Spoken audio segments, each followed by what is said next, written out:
सुप्रभात। आज हम आपको एक संस्मरण जो आपकी कक्षा में है, आप इसे देखेंगे। शीर्षक पर जरा गौर करें, सांवले सपनों की याद में। इसके लेखक हैं जाबिर हुसैन। संस्मरणात्मक यह निबंध है, या आप व्यक्ति चित्र भी इसे कह सकते हैं। यह एक शैली का नाम हुआ और इसकी विधा है संस्मरण और भाषा है खड़ी बोली हिंदी। अब सांवले सपनों की याद में लेखक जाबिर हुसैन ने बहुत ही बारीकी से सालिम अली, जो एक पक्षी वैज्ञानिक रहे जिनका दुनिया में नाम है, और उन्होंने प्रकृति के बीच अपने को कैसे समर्पित किया, प्रकृति के एक एक रेसे रेसे को समझने का, उसके बीच रहने वाले खास करके पक्षियों का उन्होंने जो अध्ययन किया और उनके मनोनुकूल अपने आप को भी ढालने में जो सफलता पाई, यह अपने आप में अद्भुत है, विचित्र है। और सबसे बड़ी बात यह है कि संपूर्ण जीवन एक अंतहीन यात्रा में समा देना, एक अंतहीन यात्रा के सफ़र में बिता देना, यह एक अपने आप में भी अद्भुत है, विचित्र है। सालिम अली के जीवन में जंगलों में भटकते रहना, पक्षियों के पीछे भागना और प्रकृति को समझना, उसकी चैतन्यता जो है, उसकी आंतरिकता जो है, जो पक्षियों की जो आंतरिकता जो है, उसकी गतिविधियां जो है, उसके खान पान रहन सहन के जो अंदाज हैं, इन तमाम बातों को उन्होंने जिस बारीकी से जिस करीबी से उन्होंने महसूस किया और दुनिया के सामने में उसको रखा, इससे दुनिया प्रभावित ही नहीं हुई, बल्कि चकाचौंध में देखते हुए सालिम अली को यह मानने के लिए बाध्य हुआ कि सचमुच में उनका जीवन का सफ़र जो है एक अंतहीन यात्रा की ओर ही है, जो कभी ख़त्म नहीं होने वाला है। यह अलग बात है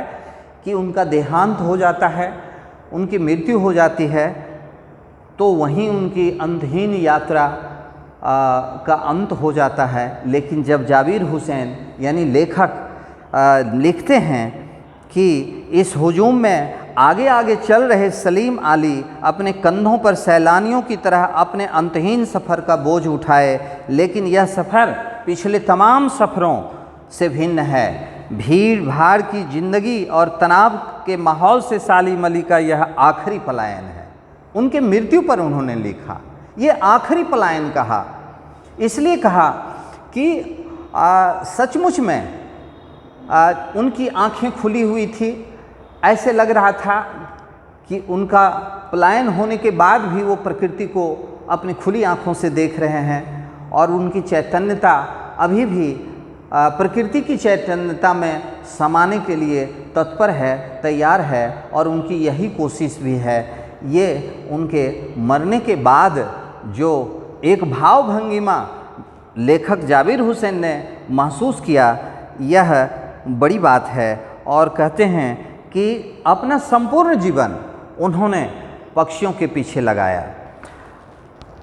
बहुत ही मार्मिक बातें तब होती है जब कोई भी व्यक्ति अपना जीवन साथी के साथ अपने उद्देश्यों को एक दूसरे के साथ मिलकर वो लगा देते हैं और उसे एक अंजाम तक, एक परिणाम तक पहुंचाने की जब चेष्टा करते हैं, तो यही उनकी सफलता मानी जाती है। और सालिम अली सचमुच में अपने जीवन के रोमांचकारी दुनिया में अपने को सफल बनाया।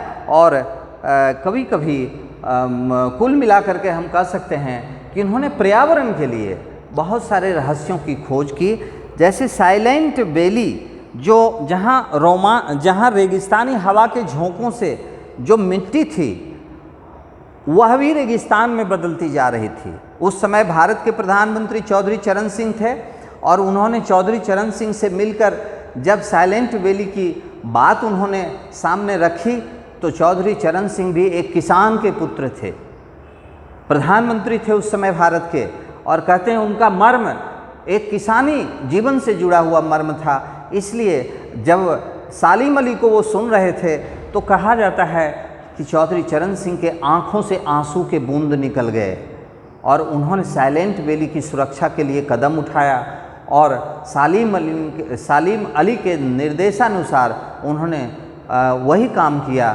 जो वहाँ के पर्यावरण के लिए एक उपयुक्त कदम होता है, एक अच्छी बात होती है। कुल मिलाकर के चौधरी चरण सिंह भी सालिम अली से बहुत ज़्यादा प्रभावित हुए। यह प्रभाव जो है उनके जीवन को एक ऊंचाई देता है।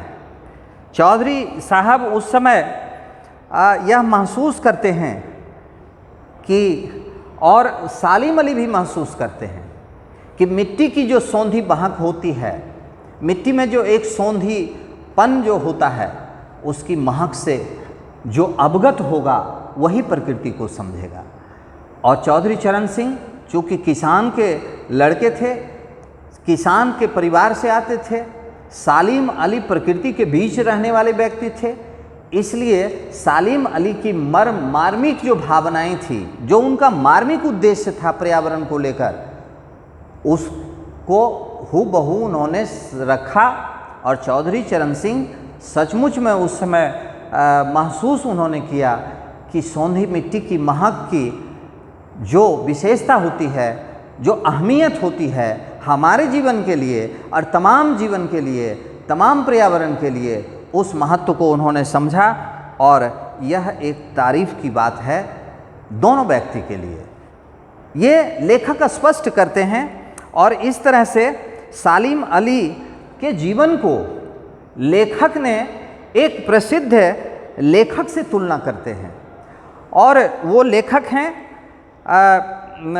D.H. लॉरेंस से वो तुलना करते हैं। D.H. लॉरेंस का एक प्रसिद्ध पुस्तक है फॉल ऑफ ए स्पैरो, जिनकी वह पुस्तक आत्मकथात्मक है। D.H. लॉरेंस ने अपनी मौत के बाद जो प्रकृति के रहस्यों की बात उन्होंने उन किताबों में लिखी थी, जिससे दुनिया अवगत हुई, दुनिया को मालूम हुआ कि D.H. लॉरेंस प्रकृति के किन अंगों को छू रहे हैं। और ख़ास करके उनकी पत्नी से जब यह पूछा गया था D.H. लॉरेंस की मौत के बाद, फ्रीडा लॉरेंस जो उनकी पत्नी थी, बहुत अनुरोध करने के बाद पत्रकारों ने या उस समय के जिज्ञासुओं ने जो उनसे सवाल किया था, वह सवाल छोटा सा है, और उन्होंने कहा कि आप पत्नी हैं, D.H. लॉरेंस की पत्नी हैं, तो मैं समझता हूँ कि आप D.H. लॉरेंस के बारे में ज़्यादा जानते होंगे। लेकिन फ्रीडा लॉरेंस ने बड़े छोटे से जवाब में स्पष्ट कर दी थी बात को, और उन्होंने कहा था कि D.H. लॉरेंस को जानने, मुझसे ज़्यादा जानने वाला अगर कोई है तो वो है मेरे छत पर बैठने वाली गोरैया। ऐसा उन्होंने क्यों कहा, ये प्रश्न भी है। आप पाठ में देखेंगे कि ये प्रश्न भी है कि D.H. लॉरेंस के संबंध में फ्रीडा लॉरेंस की क्या धारणा थी, उन्होंने क्या कहा था। आपका यह उत्तर होगा यहाँ कि D.H. लॉरेंस के संबंध में अपनी जानकारी न देकर उन्होंने एक गोरैया पर इसलिए छोड़ दिया था क्योंकि D.H. लॉरेंस अपनी संपूर्ण जीवन गोरैया के पीछे, चिड़िया के पीछे, प्रकृति के पीछे, उन्होंने उसके रहस्यों को उद्घाटन करने के लिए शब्दों की खोज करते रहे, साहित्य की रचना करते रहे, और यह साहित्य इसलिए जीवंत हो गया। D.H. लॉरेंस इसलिए प्रसिद्ध लेखक माने गए, और यह आंतरिकता की बात है, अंतर हृदय की बात है। हम एक साथ रह रहे हैं, फ्रीडा लॉरेंस अपने पति के साथ रह रहे हैं, और वह D.H. लॉरेंस को जानने से इनकार कर रहे हैं। यह एक बहुत बड़ी बात है।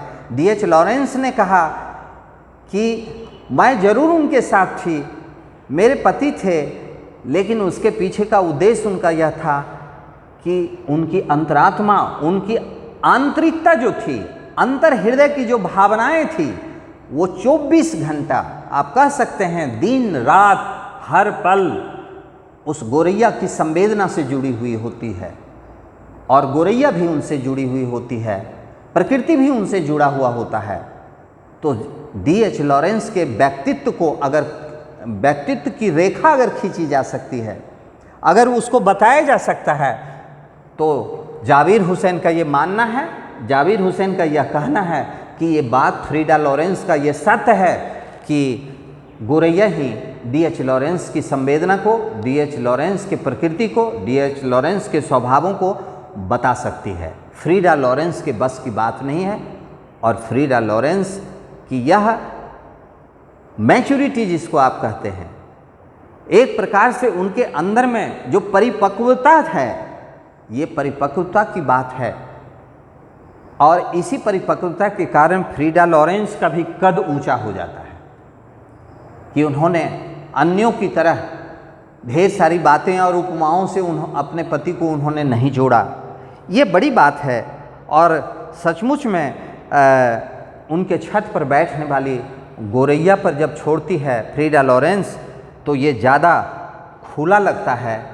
ये रहस्यात्मक के साथ साथ, रहस्यमूलक होने के साथ साथ जिज्ञासु बनने की, उन्हें जानने और समझने की अपने आप में हर किसी व्यक्ति के अंदर में एक चेष्टा जगती है।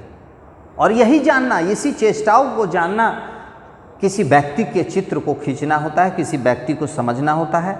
और सबसे बड़ी बात है कि जाबिर हुसैन ने सालीम अली के साथ, सालीम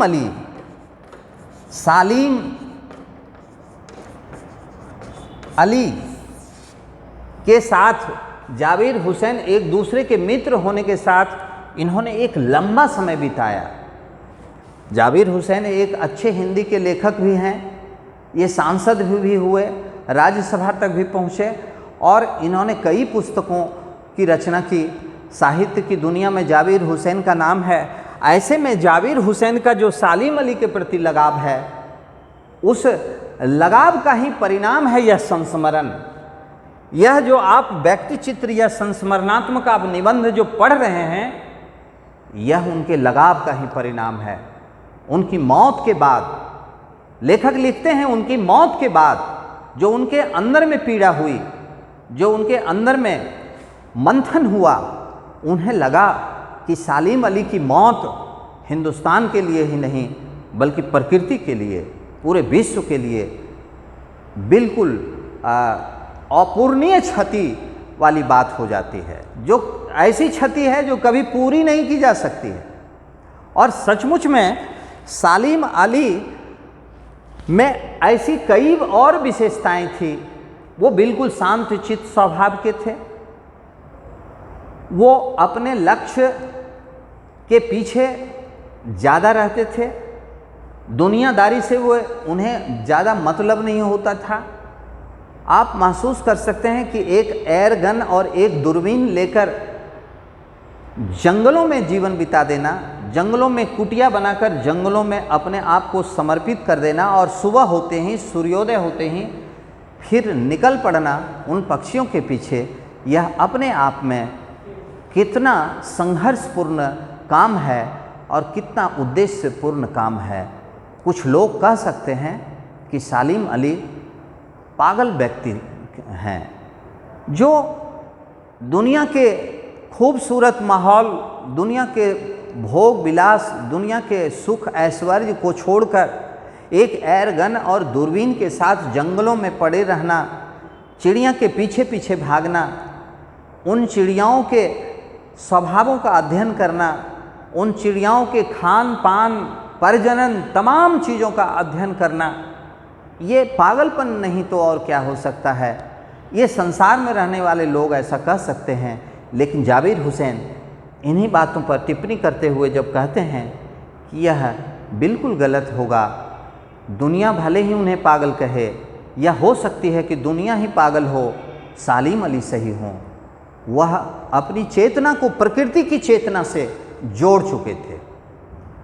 ये एक साधना है, यह एक अपने आप में बहुत बड़ी चेतना की बात है कि अपनी चेतना को प्रकृति की चेतना में समाहित कर देना और उसमें लीन हो जाना, उसमें विलीन हो जाना और उसमें बिल्कुल अपने आप को रमा करके जीवन का अद्भुत प्राकृतिक आनंद ले लेना, यह एक साधना से कम है। ये एक साधना से कम नहीं है। इसलिए ये तमाम विशेषताएं सालिम अली की थी। और कहते हैं कि जब पता नहीं, जैसे चिड़िया अपने जिस्म की हरारत यानी थकान, हरारत मतलब थकान, जब अपने जिस्म की हरारत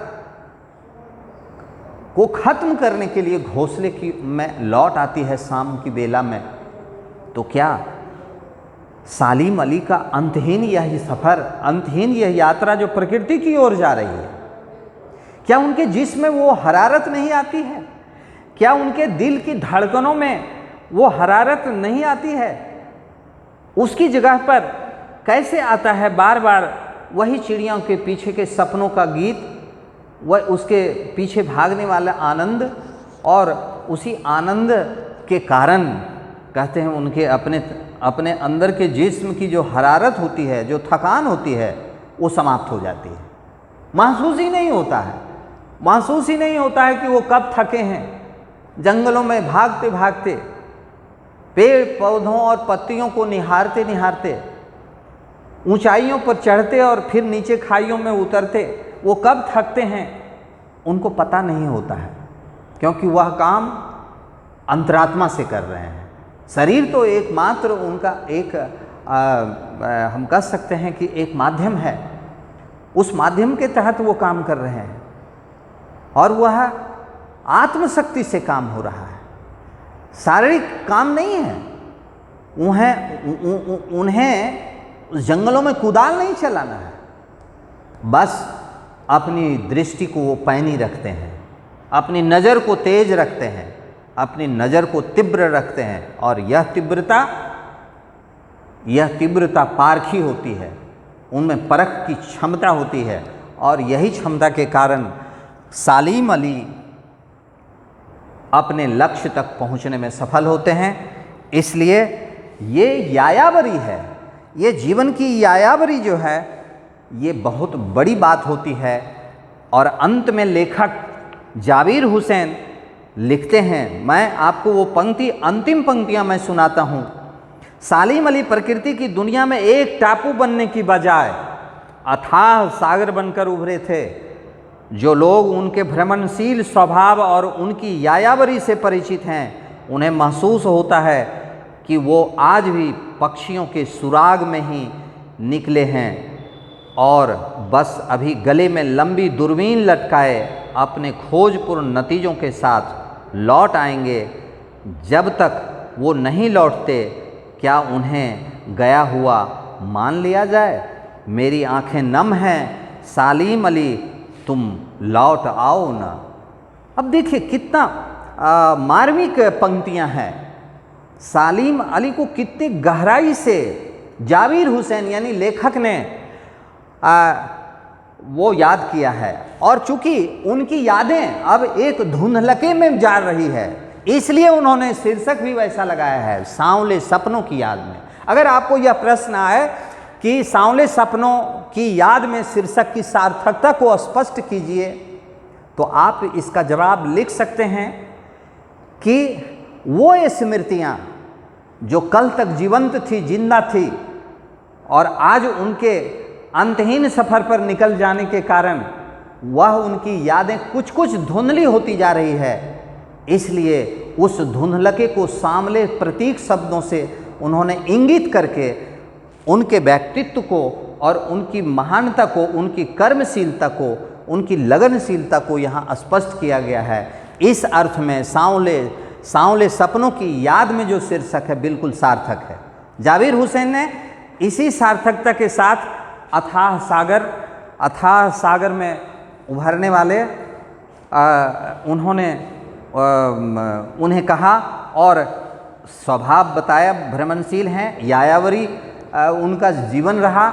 लेकिन जो यायावरी के जीवन से परिचित नहीं हैं, कहते हैं कि वह व्यक्ति शायद उन्हें महसूस नहीं कर पाएंगे। महसूस वही करेंगे जो यायावरी के शब्दों को, जो यायावरी की भंगिमाओं को, जो यायावरी के स्वभावों को जानते हैं, परखते हैं, जिनके गले में दूरबीन लटका हुआ एक खोजपूर्ण नतीजे तक पहुंचने के तमाम चेष्टाएं में दिन रात लगे रहते हैं। ऐसे में उन्हें उम्मीद है, लेखक को उम्मीद है कि शायद यह मान लिया गया है कि वो चले गए हैं, यह मान लिया गया है। वो ये नहीं कह रहे हैं कि वो अंतकाल उनका हो गया, ये मान लिया गया है कि वह चले गए हैं। लेकिन आज उनके चले जाने से उनकी आंखें नम है, लेकिन एक उम्मीद है, एक भरोसा है कि सालीम अली शायद लौट आएंगे प्रकृति की दुनिया में, मेरे लिए, हमारे लिए, आपके लिए और इस पूरे संसार और प्रकृति की सुरक्षा के लिए। ऐसे व्यक्ति और ऐसे व्यक्तित्व दोनों की ज़रूरत है संसार को, तभी हम संतुलन में रह सकते हैं। और हम पक्षियों का जो योगदान है पर्यावरण के लिए, जो जंगलों के जीव जंतुओं का जो हमारे लिए महत्व है, उस महत्ता को भी हम कायम रख सकते हैं। यही स्पष्ट किया गया है सांवले सपनों की याद में। और मैं समझता हूँ कि आप इसको एक बार बढ़िया से पढ़ेंगे और इन तमाम बातों और तथ्यों की खोजने की कोशिश करेंगे, तो इसके कुछ शब्द जो है, पंक्तियाँ जो है थोड़ी कठिन है, लेकिन आप समझ में आपको आ जाएगा। इन्हीं के साथ मैं आप सबको धन्यवाद देता हूँ। आप मन से पढ़ें। Thank you.